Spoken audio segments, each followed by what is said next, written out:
السلام علیکم عزتمنو. په دې چگدرہ کې یو افغانی د پاکستان جھنڈا سیزلی ده او ټول چگدرې عوام سړک ته راوتي دي او په احتجاج باندې دي. عزتمنو د دې ویډیو نه مخکې زه تاسو ته دا یادګینه وکړم، تاسو کو چې زموږ په دې چینل کې نوي وئ حتما د زموږ همدا چینل د سره سبسکرایب کړئ، خوا کې ورسره د ډالۍ نشان ووهئ. ښایي یوه نوې معلوماتي ویډیو تاسو ته په اسانۍ باندې در ورسي. عزتمنو په دې چگدرہ کې یو افغانی د پاکستان جھنڈا سیزلی ده او دې سره د پاکستان عوام ټول غوسه شوي دي او د ډېرې غوسې نه د سړک ته راوتي دي او احتجاج کوي. تر اوسه پورې په احتجاج کې دي. دې سره پولیس والا خو راغلل، خو پولیس والا د عوامو خبره ونه منله او ورته ویلې چې دا خو مسافر دي دلته کې راغلي دي. خیر دی، تاسو لکه غوندې برداشت وکړئ، موږ ورسره خبره کوو چې دای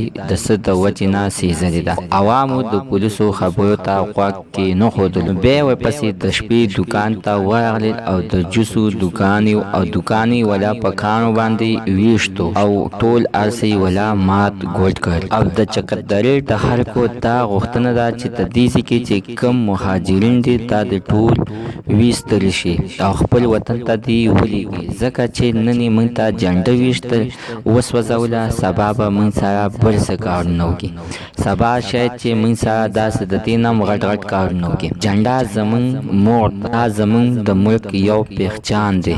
دا جھنډا د دې مهاجرین په ځای زما پلار سیزلی وي نو ما به هم ورسره جنګ کړی وي، ځکه وطن زما مور ده. زه په وطن کې راغټ شوی او دا مې د مور یو سنګل ده. زه نشم برداشت کولی چې زما مور ته څوک څه ووایي. دا زما د وطن جھنډا ده. دا کو زما په کور کې پلار مورم اوسېږي نو زه د هغوی سره به په دې خبره باندې جنګ جګړې کوم. عزتمنو هېڅکله داسې غلط کار مه کوئ چې د یو ملک راپاسي او د بل ملک جھنډا سیزي، ځکه چې څنګه یو سړی په خپل ملک په جھنډا باندې خفه کېږي نو دغه شانتې بل کس هم د خپل ملک په جھنډا باندې خفه کېږي.